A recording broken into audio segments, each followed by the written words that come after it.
தமிழ் நிறம் நேயர்களுக்கு வணக்கம். இன்று நம்மிடையே ஃபாதர் ஜெகத் கஸ்பர் அவர்கள் இணைந்துள்ளார். ஃபாதர் வணக்கம். ஃபாதர் பாரதி விழா சீமான் அவர்களுடைய பேச்சு கிட்டத்தட்ட ஆர்எஸ்எஸ் உடைய கிளை அமைப்பு மாதிரி செயல்படக்கூடிய விஜிலில் அவர் பேசியிருக்கிறாரு. பார்த்தீங்களா ஃபாதர்? பார்த்தேன். ஃபாதர் பாரதி விழா ஆர்எஸ்எஸ் உடைய கிளை அமைப்பாக கருதப்படக்கூடிய விஜிலில் சீமான் அவர்கள் பேசியிருக்கிறாரு.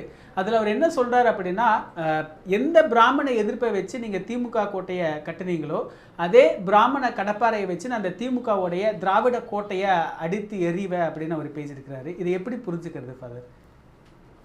திராவிட முன்னேற்றக் கழகமோ திராவிட இயக்கமோ அடிப்படையில் பிராமணர்களை எதிர்ப்பதற்காக உருவாக்கப்பட்ட அமைப்புகள் அல்ல. அந்த காரணம் இதை நல்லா புரிஞ்சுக்கணும். அடிப்படையில் அவை சமூக நீதி இயக்கங்கள், சமூக நீதியை தேடிய இயக்கங்கள், அதற்காக செயல்பட்ட இயக்கங்கள், அந்த திசையில் பல சாதித்த இயக்கங்கள்.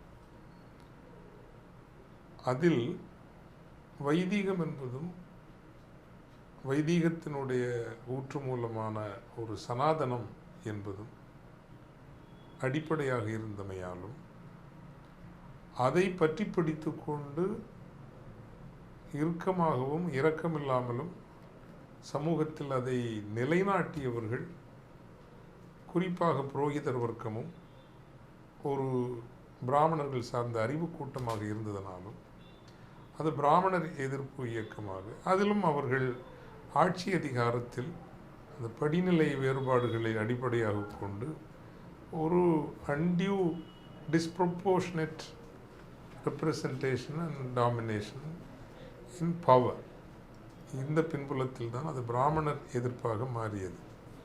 இப்போது இந்த கேள்விக்கு விடை தருகின்ற பொழுது இன்று 21ஆம் நூற்றாண்டு பிராமணர் எதிர்ப்பு என்கின்ற அந்த கதையாடல் ஒரு மறுவரையறை செய்யப்பட வேண்டிய தேவை இல்லாமல் இல்லை. இதை நாம் ஒரு தர்க்க ரீதியாக அணுகித்தான் ஆக வேண்டும். ஏன்னா நான் பலமுறை சொல்லியிருக்கிறேன், இது தனிப்பட்ட முறையில் பல எல்லோரையும் போல பிராமணர்களுக்குள் நல்லவர்களும் இருக்கிறார்கள், குறைபாடுகள் உள்ளவர்களாகவும் இருக்கிறார்கள். எனவே மனிதர்களாக ஒரு சமூகமாக பிராமணர்கள் பொல்லாதவர்கள், ஏனையவர்கள் நல்லவர்கள், அல்லது அரசியல் ரீதியாக கூட பிராமணர்கள் மோசமானவர்கள், பிராமணர் அல்லாதவர்கள் நல்லவர்கள் என்று எடுக்கிற நிலைப்பாடு மிகவும் தட்டையானது, குறைபாடு உடையது. அந்த நிலைப்பாடுகளோடு எனக்கு உடன்பாடு இல்லை. காரணம், இன்று 21ஆம் நூற்றாண்டில் நாம் நிற்கிற போது பிராமணர் அல்லாதவர்களினுடைய சனாதன மனநிலை இருக்கிறது அல்லவா? அது முதலியார்கள் இருக்கிறார்கள், நாடார்களாக இருக்கட்டும், ஏன் தலித்துகளுக்குள்ளேயே படித்தவர்களாக இருக்கட்டும், அருந்ததியர் மக்களை சனாதன மனநிலையோடு பார்க்கிற ஏனைய தலித் சமூகங்கள் இருக்கின்றன. அப்போது உண்மையில் இன்று தமிழக களத்தில் நாம் பார்க்கிறோம் என்றால் பிராமணர் அல்லாத ஏனைய உயர் சமூகங்களுக்கும் அல்லது பிற்படுத்தப்பட்ட சமூகங்களுக்கும் கடைநிலை சமூகங்களுக்கும் இடையே இருக்கிற அந்த படிநிலை முரண்பாடு, பகை, வேற்றுமை, இவற்றை நாம் பேசுவதற்கு தவிர்க்கிறோம். அதை பேசாமல் தமிழ் சமூகம் அடுத்த கட்டத்திற்கு செல்ல முடியாது. இது என்னுடைய மிக தெளிவான புரிதல், தெளிவான நிலைப்பாடு. எனவே எல்லா பிரச்சனைகளையும் பிராமண சமூகம் மீது சுமத்திவிட்டு ஏனையவர்களுக்கு எந்த பழியும் இல்லை, எந்த பங்கும் இல்லை என்பது போல் பாசாங்கு நடத்தி கொண்டு செல்வது என்பது அது ஒரு ஒரு சரியான ஒரு அணுகுமுறையாக இருக்காது. எனவே சீமான் அவர்கள் முன்னெடுக்க முனைந்த ஒரு விவாதத்தைக்கு பதில் சொல்ல வருகின்ற போது இந்த ஓபிசிஸ் அல்லது திராவிட அரசியல் சார்ந்த சமூகங்கள் என்றே வைத்துக் கொள்வோம், அந்த சமூகங்கள் விட்ட பிழைகள், தவறுகள், இன்றும் செய்து கொண்டிருக்கிற தவறுகள், இதை நீங்கள் பிராமணர்கள் எதிர்ப்பு என்கின்ற அந்த போர்வையை போர்த்தி கொண்டே கடந்து விடவோ தப்பிவிடவோ முடியாது. ஆனால் அதே வேளையில் அவர் சொல்லியிருப்பது என்பது மிகவும் ஆபத்திற்குரிய ஒரு மிக மிக ஆபத்துக்குரியதும். அதில் ஒன்றும் வியப்பில்லை, அவர் தொடங்கிய புள்ளியே அதுதான். ஏனென்றால் அதை பற்றி அடுத்து நான் சொல்கிறேன் உங்களுக்கு. இப்போ எந்த இடத்தில் நம்ம இன்றைக்கு 21ஆம் நூற்றாண்டில் எந்த இடத்தில் பிராமண சமூகத்தை நாம் நிறுத்தி விவாதிக்க விமர்சிக்க தலைப்பட வேண்டும் என்றால், அந்த சமூகத்தில் ஒரு தொகுப்பினர், எல்லோரும் அல்ல, அந்த சமூகத்தில் ஜனநாயக அரசியலை நேசிக்கிறவர்கள், அதற்காக உழைக்கிறவர்கள், அதற்காக வாழ்வை தியாகம் செய்யவும் தயாராக இருக்கிறவர்கள் நிரம்ப பேர் இருக்கிறார்கள். அதில் ஒன்றும் மாற்று கருத்தே இல்லை. எத்தனை கருத்தியலாளர்கள், எத்தனை எழுத்தாளர்கள், ஏன் மீடியாவில் கூட நீங்கள் இருக்கக்கூடிய குரல்களில் பார்த்தீர்கள் என்றால் பிராமண சமூகத்தை சார்ந்தவர்கள் ஒரு மனித உரிமைகள், மனித நேயம், ஜனநாயகம், இந்திய அரசியல் சட்டம் என்று குரல் கொடுக்கிறவர்கள் நிறைய பேர் இருக்கிறார்கள். ஆனால் எனக்கு தெரிய மனிதகுல வரலாற்றிலேயே பகை, வெறுப்பு என்பதை அடிப்படையாக கொண்டு கட்டமைத்து ஜனநாயகம் என்கின்ற போர்வையில் ஒரு பாசிச சித்தாந்தத்தை, அதுதான் RSS, அதை வளர்த்தெடுத்தவர்களும் அதனுடைய நதி மூலமாக இருக்கிறவர்களும் பிராமண சமூகத்தை சார்ந்தவர்கள் தான் அதிகம் என்கின்ற வகையில் அந்த சமூகம், இந்திய சமூகம் முழுமையும் இன்று பரவிவிட்ட மத வெறி என்கின்ற அந்த விஷத்திற்கும் இன்னும் விலகாமல் இருக்கிற சாதி வெறி என்கின்ற அந்த படிநிலை, அம்பேத்கர் அழகாக சொல்வார், no community in the world in human history has prostituted their intellect as these people did by bringing out this concept of graded inequality. இது எங்கேயுமே உலக வரலாற்றில் கிடையாது. வேறுபாடு எல்லா சமூகத்திலும் உண்டு. உயர்ந்தவன், தாழ்ந்தவன், நிற வேறுபாடு, இன வேறுபாடு, இது உலகம் முழுவதும் உண்டு. அது இந்தியாவில் மட்டுமே சனாதனம் புகுத்தியது அல்ல. ஆனால் அந்த கிரேடட் இன்இக்வாலிட்டின்னு ஒன்று கொண்டு உங்களை நம்ப வச்சு இன்னைக்கு வரைக்கும் அதை தொடர வச்சுருக்கிறான் பார்த்தீங்களா. தொடர்னா நம்ம தொடரணும். அதாவது பிராமணர் இது பிரம்மனின் தலையிலிருந்து வந்தது, தோளிலிருந்து வந்தது, தொடையிலிருந்து வந்தது, காலிலிருந்து வந்தது, எந்த ரூட்டுமே இல்லாமல் வந்ததுங்கிற அந்த கோட்பாடு இருக்கு இல்லையா, அதை மட்டும் நீங்கள் நிர்த்தாட்சியமின்றி அதுக்கு ஒழுக்க பொறுப்பு ஏற்கணும். 2000 வருஷமாக இன்னைக்கு கூட இப்போது ஏதோ ஒரு சக மனிதன், நீங்கள் யாருன்னு தெரியும், இங்கே இருக்க நிற்கிற யாரும் எனக்கு தெரியாது, அதை பற்றி எனக்கு கவலையும் கிடையாது. ஆனால் என்னை போல் பிறந்த, என்னை போல் கண்கள் தெரிகிற, என்னை போல் சுவாசிக்க தெரிகிற, என்னை போல் நாவில் சுவைகள் உணர தெரிகிற ஒரு சக மனிதன், நீ பிறப்பிலேயே தாழ்ந்தவன், கொஞ்சம் விலகினில், உன்னோடு என்னை விட நீ தாழ்ந்தவன் என்கின்ற எண்ணமே எத்துணை இழிவான, அருவருப்பான, அராஜகமான ஒரு எண்ணம் இல்லையா. அதனுடைய ஊற்றுக்கண்ணாக நீங்கள் இருந்தீர்கள். அதனுடைய தொடர்ச்சியாக இன்றைக்கும் நீங்கள் நவீன சனாதனத்தை கொண்டு வருகிறீர்கள். அதிகாரத்தினுடைய உயரிடங்களிலெல்லாம் நீங்கள் இருக்க வேண்டும் என்பதற்காக மத வெறியை நாடு முழுவதும் நீங்கள் விரவி பரவ விட்டிருக்கிறீர்கள். அதற்கான ஒழுக்க பொறுப்பை, அறப்பொறுப்பை இந்த சமூகத்திடம் திணித்துத்தான் ஆக வேண்டும். அந்த இடத்தில்தான் சீமான் அவர்கள் சொல்வது என்பது மிக மிக ஆபத்தானது. ஏன்னா நான் திரும்ப திரும்ப சொல்ல, திராவிடத்தை நீங்கள் திமுகவை எதிர்த்து பேசுங்கள், ஏன் திராவிடர் கழகத்தை எதிர்த்து பேசுங்கள். இன்று தமிழகத்தில் மனித வளர்ச்சி குறியீடுகள் அனைத்தும் இந்தியாவிலேயே ஒன்றில் முதலிடத்திலும் அல்லது 2ஆம் இடத்திலும் இருக்கிறது. இதற்கு பலவேறு சமூகங்களினுடைய அல்லது முயற்சிகள் இங்கு நடந்திருக்கிறது. வள்ளலார் சுவாமிகள் தொடங்கி வைத்த ஒரு முற்போக்கு சிந்தனை இயக்கமாக இருக்கலாம். அதன் பிறகு அதனை படிப்படியாக நிறுவனமயப்படுத்தி கடையவர்களுக்கும் கல்வியை ஜனநாயகப்படுத்திய கிறிஸ்தவ மிஷனரிமார்களினுடைய கல்வி பரவலாக்க இயக்கமாக இருக்கலாம். அதோடு இணைந்து கட்டமைக்கப்பட்ட தந்தை பெரியாரினுடைய திராவிட இயக்கம், தேச விடுதலை பேர் இயக்கம், அதற்குள் பிற்படுத்தப்பட்ட சமூகங்களின் பங்கேற்பு, ஏன் காங்கிரஸ் பேர் இயக்கமும் திராவிட பேர் இயக்கமும் இணைந்து செயல்பட்டு இருக்கின்றன. காமராஜர் அவர்களை அழைத்து கொண்டு குடியாத்தத்தில் அல்லது கட்சிக்குள் பிளவு வந்த பொழுது குலக்கல்வி என்கின்ற திட்டத்தை எதிர்த்து காங்கிரஸுக்கு உள்ளேயே கலகம் வந்தது இல்லையா. 2000 பள்ளிகளை ராஜாஜி மூடினார். ஆனால் தந்தை பெரியார் காமராஜரை சந்தித்து குடியாத்தம் தொகுதியில், நாடார்கள் அதிகம் இல்லாத ஒரு தொகுதியில் அழைத்து சென்று ஒரு காங்கிரஸ்காரர்களை வெற்றி பெற வைக்கிறார் தந்தை பெரியார். எவ்வளவு பெரிய விஷயம். ஆனால் ஒரு நிபந்தனை விதிக்கிறார், நீங்கள் முதல்வரான பிறகு நான் உங்களை முதல்வராக்குகிறேன், ஆனால் முதல்வரான பிறகு இந்த 2000 பள்ளிகளையும் நீங்கள் திறக்க வேண்டும் அப்படின்னு நிபந்தனை விதிக்கிறார். காமராஜர் முதல்வராகிறார் குடியாத்தத்தில் ஜெயித்து.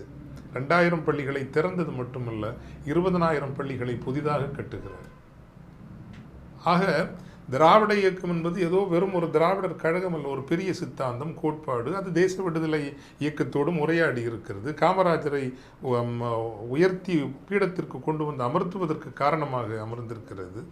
அதற்கு பிறகு வந்த பெரும் முன்தாவல்கள் என்ன, நீங்கள் இடஒதுக்கீடுனா வேற ஒன்றும் கிடையாதுங்க. அதாவது 100 பேர் கோடீஸ்வரர்களாக இருப்பதை விட 1000 பேர் லட்சாதிபதிகளாக இருக்கின்ற ஒரு ஒழுங்கு, அவ்வளவுதான்.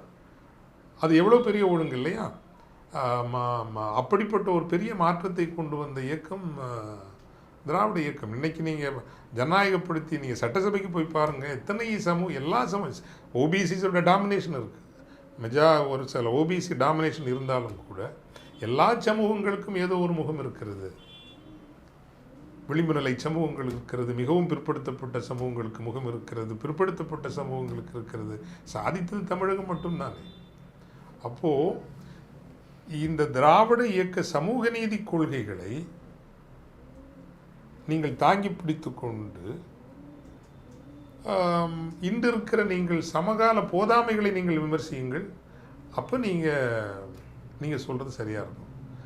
ஆனால் அவர்களை கொண்டே நான் திராவிடத்தையே வீழ்த்துவேன்னு சொல்கிறது அப்படின்னா நீங்கள் தெளிவாக சொல்லிட்டீங்க. நீங்கள் ஆர்எஸ்எஸ்னுடைய இன்னொரு விங்குங்கிறது இன்றைக்கி நேற்றுக்கல, எனக்கு 2009 தெரியும்.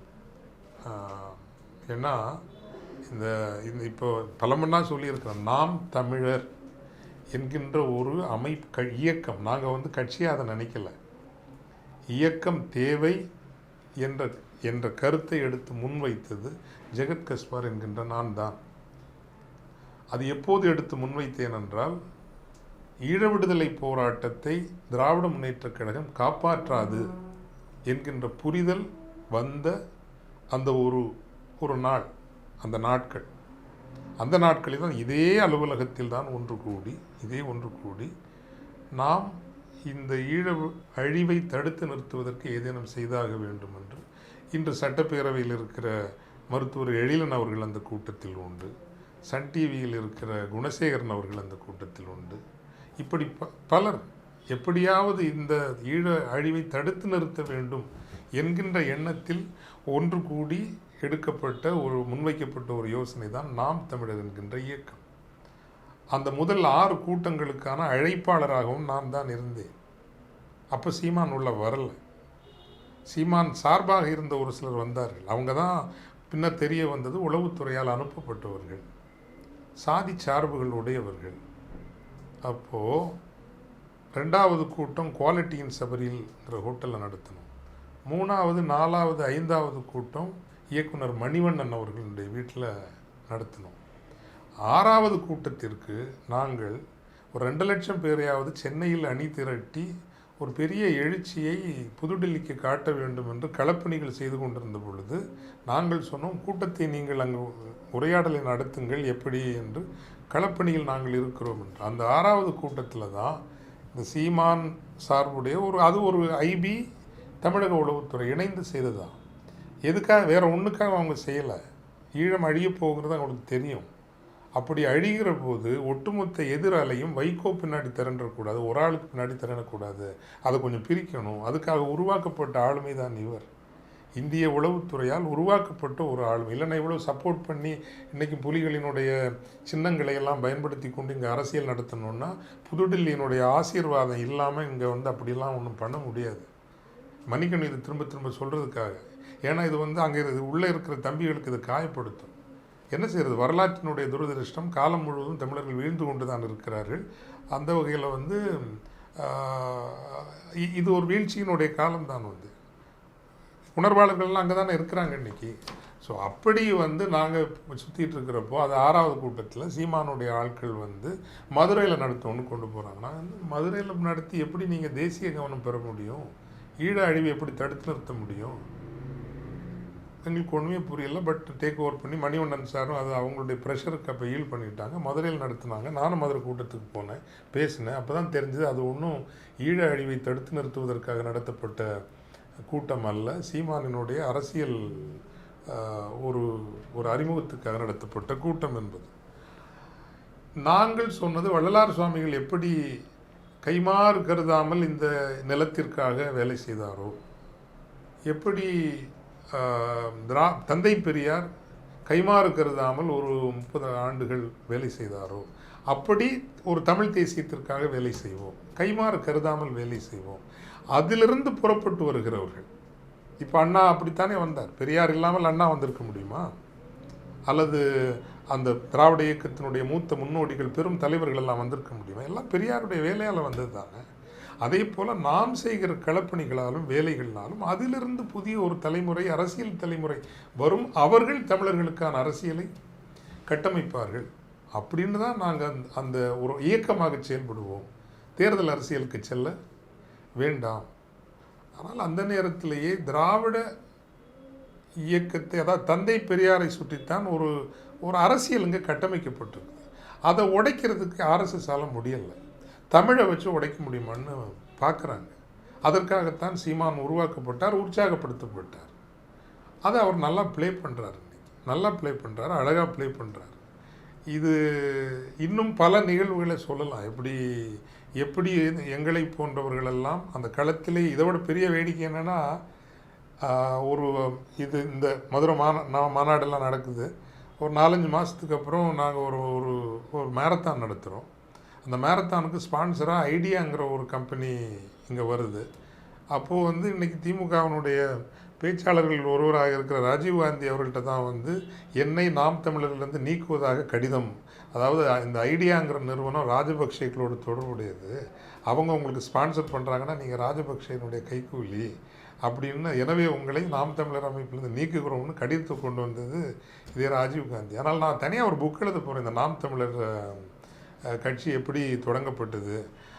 அப்போது நான் இது எந்த அடிப்படையில் நீங்கள் நாம் தமிழரை ஊக்குவிச்சிங்கன்னு இதுக்கு காரணமாக இருந்த பின்புலத்தில் இருந்த ஒரு சிலரை நான் அணுகி கேட்டேன். எப்படி கடைசியில் புரிஞ்சுக்கிட்டது இனத்திற்காகவும் நிலத்திற்காகவும் உயிரை கொடுப்பதற்கு 1% பேர் இருப்பார்கள். அந்த 1% கூட நின்னா தான் அரசியல் உருவாகும். அவர்களை சிங்கம் புலி என்று கருதினால் இவர்களுக்கெல்லாம் தலைவராக நீங்கள் சொல்லுகிறபடி ஒரு ஆளை வைத்தீர்கள் என்றால் அந்த சிங்கம் புலிகள் எல்லாம் கூட கால ஓட்டத்தில் கழுதைகளாகிவிடும். இப்படிங்கிற ஒரு கோட்பாடு இருக்குது. அதனுடைய அடிப்படையில் தான் இவர் ஊக்குவிக்கப்பட்டார் அப்படின்னு சொன்னாங்க. அந்த அளவு கடுமையான வார்த்தைகளால் நான் சொல்ல விரும்பலை. ஆனால் நான் மீண்டும் சொல்கிறேன், சமகால போதாமைகளை விமர்சியுங்கள். ஊழல் இருக்கிறதா விமர்சியுங்கள், குடும்ப ஆட்சி இருக்கிறதா விமர்சியுங்கள், இவை எல்லாவற்றையும் விமர்சியுங்கள். ஆனால் ஒரு மாபெரும் சமூக நீதி இயக்கம், அதற்குள் சில சமூகங்கள் மேலாதிக்கம் செலுத்தினவா என்றால் ஆமாம், செலுத்தினார்கள், செலுத்துகிறார்கள், இதையெல்லாம் விமர்சிங்க. ஏன் விமர்சிக்கக்கூடாது? இப்போ நாங்கள் சர்ச்சுக்குள்ளே எவ்வளோ விமர்சிக்கிறோம், எங்கள் பிஷப்ஸ் எல்லாம் விமர்சிக்காமலாம் இருக்கிறோம். அல்லது எங்கள் திருச்சபை சொல்லுகிற எல்லா விஷயங்களையும் நாங்கள் ஏற்றுக்கிறோமா? எல்லாம் உள்ளுக்குள்ளே நீங்கள் விமர்சிக்கலாம். அது ஜனநாயகம். ஆனால் இப்போ சொல்லியிருக்கிறதெல்லாம் அபத்தமானதெல்லாம், ஆபத்தான, ரொம்ப ரொம்ப ஆபத்தான சொல்லாட்டு. இந்த பாரதி அவர் பாரதத்தை முன்னிறுத்தினார், அதே சமயம் சமஸ்கிருதத்தை பொதுமொழியாக்கணும்னு பேசினார். அப்புறம் ஒரு புகைப்படத்தை எடுத்துக்கிட்டார், பாரதி நின்றுக்கிட்டு இருந்தார், அவருடைய மனைவி உட்கார்ந்துக்கிட்டு இருந்தாங்க, நல்லா பேசி பெரியாரை அடிக்கிறார். ஃபாதர் பெரியார் தமிழை காட்டுமிராண்டி மொழின்னு சொல்கிறார். பாரதியை வச்சு பெரியார் அடிக்கிறது ஏற்புடையதான்? அதான் இந்த பைனரி இருக்கு இல்லைங்களா. பாரதி அவர் ஒரு மாபெரும் கவிஞன்.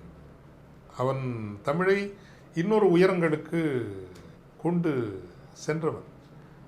ஆனால் பாரதி முற்றிலும் சரியான, அவர் தன்னுடைய தான் வளர்ந்த சரியோ தவறோ எடுத்துக்கொண்ட அவரும் ஒரு சமஸ்கிருத நேசித்தவர் தான். அல்லது பாரதம் என்கின்ற ஒரு பாரதம் என்கின்ற கனவை அவர் நேசித்தவர் தான். அவர் தமிழ் தேசியவாதி அல்ல. ஆனால் தமிழை அவரளவுக்கு உயரங்களுக்கு கொண்டு சென்றவர்கள் வெகு சிலர் தான், இல்லையா?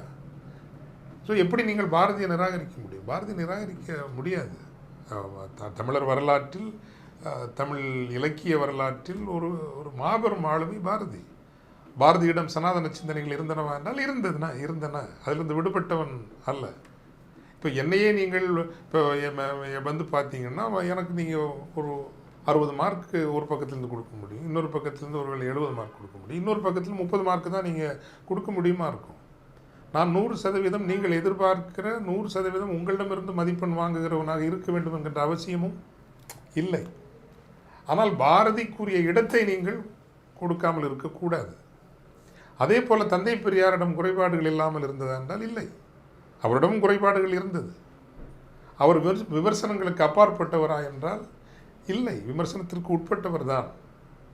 பட் அதற்காக அவரை நீங்கள் நிராகரிச்சிட முடியுமா? இந்த நிலப்பரப்பினுடைய அடிப்படை மரபணுவையே மாற்றி எழுதினவர் அல்லவா, எப்படி நிராகரிக்க முடியும்? நீங்கள் நிராகரிக்க முடியாது. அல்லது தமிழர் கழகம் என்று பெயர் வைக்கப்பட்டிருந்த ஒன்றை ஏன் திராவிடர் கழகம் என்று வைத்தீர்கள், ஏன் தமிழர் கழகம் என்று வைக்கக்கூடாது? இப்போ நான் தான் கேட்குறது, ஏன் தமிழ்னு சொல்கிறதுல உங்களுக்கு என்ன தயக்கம் இருக்குங்கிற கேள்விக்கு அவங்கள்ட்ட பதில் இல்லை. ஸோ இந்த கேள்விகளை நம்ம கேட்கலாம். அல்லது சிந்துவெளியினுடைய கண்டெடுப்புகளோ அல்லது அங்கே இருக்கக்கூடிய எழுத்து வடிவங்களோ புரோட்டோ டிராவிடியன்னு சொல்கிறோம், ஏன் புரோட்டோ தமிழ்னு சொல்கிறதுக்கு ஏன் உங்களுக்கு மனசு வரல? இந்த கேள்வியெல்லாம் நம்ம கேட்கணும், கேட்காமல் இருக்கக்கூடாது, தயங்காமல் கேட்க வேண்டும். ஆனால் அதற்காக நீங்கள் பெரியாரை நிராகரிக்க முடியுமா? அவருடைய அடிப்படை எண்ணங்களை நீங்கள் கேள்வி கேட்டு விட முடியுமா? முடியவே முடியாது. பெண் விடுதலையாக இருக்கட்டும், இங்கே இருக்கக்கூடிய எத்தனை முற்போக்கான விஷயங்களுக்கு அவர் ஆதார புருஷராகவே இருந்திருக்கிறார். அவரையும் அவர் கட்டி எழுப்பிய சமூக நீதி இயக்கத்தையும் அழிப்பதற்கு நான் சனாதனத்தை பயன்படுத்துவேன். அவர் பிராமணர்கள் என்று சொல்வது முற்போக்கான பிராமணர்களே அல்ல. அவர் சீமானு பின்னாடி அவங்க வரமாட்டாங்க. எத்தனை முற்போக்கான பிராமணர்கள் இருக்கிறார்கள், எத்தனை மனிதநேயமிக்க பிராமணர்கள் இருக்கிறார்கள், எத்தனை நியாயத்தன்மை கொண்ட பிராமணர்கள் இருக்கிறார்கள். அவங்களெல்லாம் பயன்படுத்துவேன் இவர் சொல்லலை. இவர் சொல்வதை நான் குருமூர்த்தியை பயன்படுத்துவேன், நான் அமித்ஷாவை பயன்படுத்துவேன், நான் நாக்பூரை பயன்படுத்துவேன். அப்போ ஓப்பனாக டிக்ளேர் பண்ணிட்டீங்கல்ல, என் அலையன்ஸ் அவங்களோட தாங்கிறது நீங்கள் எக்ஸ்போஸ் பண்ணிட்டீங்க இல்லையா?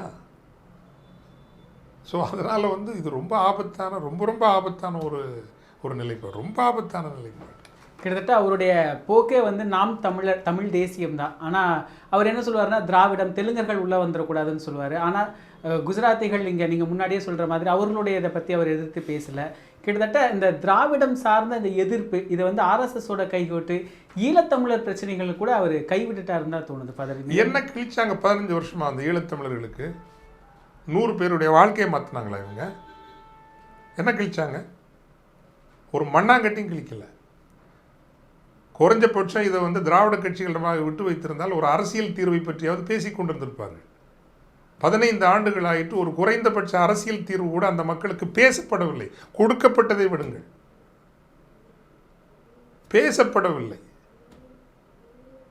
திராவிட கட்சிகள் கையாண்ட காலத்தில் குறைந்தபட்சம் ஆண்டுக்கு ஒரு 4 ஒன்று கூடல் புதுடில்லியிலாவது நடந்து கொண்டிருந்தது. பாராளுமன்ற உறுப்பினர்கள் கொண்டு ஏதேனும் ஒரு விண்ணப்பத்தை சமர்ப்பித்துக் கொண்டிருந்தார்கள்.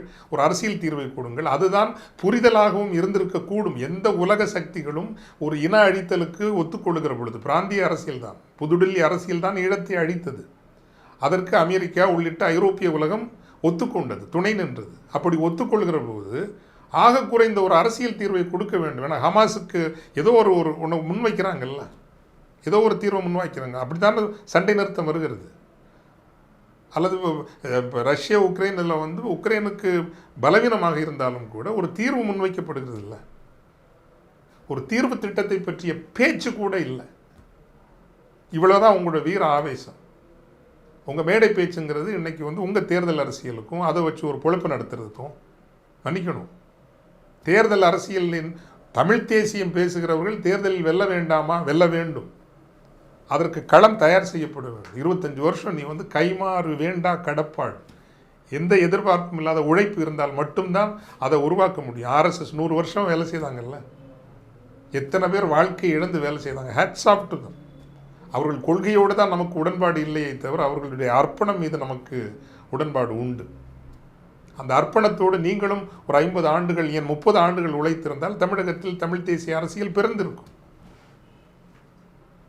சாதம் எடுத்துட்டு இன்னைக்கு ஈழத்துக்கு என்ன கிழிச்சாங்க? ஈழத்துக்கு ஒரு மண்ணாங்கட்டியும் கிழிக்கல. குறைஞ்சபட்சம் தமிழக அரசியலினுடைய மைய விவாத பொருளாக இருந்த அந்த பிரச்சனையை இன்றைக்கு எள்ளளவும் பேசப்படாத ஒரு பிரச்சனையாக மாற்றினது உங்களுடைய பங்களிப்பு. இனி நீங்கள் வந்து தமிழ்நாட்டில் ஆட்சியை பிடிச்சி எவ்வளோ அழகாக அவங்கள பயன்படுத்திட்டாங்க. உங்களை எதுக்கு பயன்படுத்துவாங்கன்னா பெரியாரை கொச்சப்படுத்தவும். திராவிட கட்சிகள் நிறைய போதாமை இருக்குது, திமுகவாக இருக்கட்டும் அதிமுகவாக இருக்கட்டும். ஆனால் தேர்தல் அரசியலில் இந்த பாசிச ஆர்எஸ்எஸ் சக்திகளை எதிர்கொள்வதற்கான எந்திர பலம் என்பது அவர்களுக்கு மட்டும்தான் இருக்கிறது. எனவே அவர்களை நான் ஆதரிக்கிறேன், அவர்களை நான் ஏற்றுக்கொள்கிறேன். அந்த எந்திர பலத்தை என்று நீங்கள் பெற்றுக்கொள்கிறீர்கள், உங்கள் பின்னால் வருகிறேன். இன்று நான் வைக்கிற எல்லா விமர்சனங்களையும் வைத்துக்கொண்டே நீங்கள் அதை எதிர்கொள்கிற அளவுக்கான ஒரு தேர்தல் எந்திர பலத்தை பெற்றீர்கள். நானும் உங்கள் பின்னால் வருகிறேன். நீங்கள் அந்த இடத்து வந்து சேர்றதுக்கு உங்கள் வாழ்நாளில் வர மாட்டீங்க, தெரியும், வரவே மாட்டீங்க. அடுத்த தேர்தல் இந்த தேர்தல் அல்ல, அதுக்கு அடுத்து வரக்கூடிய தேர்தலில் ஒரு கூட்டணிக்கோ 10-20 தொகுதிகளை பெற்றுக்கொண்டு போகலைன்னா உங்கள் கூட யாரும் இருக்க மாட்டாங்க. இது நடந்து வந்த ஒரு அரசியலை பார்க்கிறவர்கள் புரிந்து கொள்கிற நமக்கு தெரியாதா என்ன? ஸோ சீமானுக்காக அவங்க சீமானை ஆதரிப்பதற்காக இவர்கள் கொடுத்த அஜெண்டா என்பதை வந்து திராவிட இயக்கங்களை ஆர்எஸ்எஸ்ஸால் எதிர்கொள்ள முடியவில்லை. தமிழ் தேசியத்தை கொண்டு அதை அழிப்போம், அந்த வேலையை நல்லா செய்கிறார். அதோடு அவர் முடிச்சு போவார். ஈழமும் வராது, தமிழ் தேசியம் வராது, தமிழ் தேசிய ஆட்சியும் வராது, இருக்கிறதையும் நம்ம இழந்துக்கிட்டு நிற்போங்கிறது தான் இவருடைய பங்களிப்பாக இருக்கும். நிகழ்கால அரசியல் குறித்து பல தகவல்களை பகிர்ந்து கொண்டதுக்கு நன்றிங்க சார்.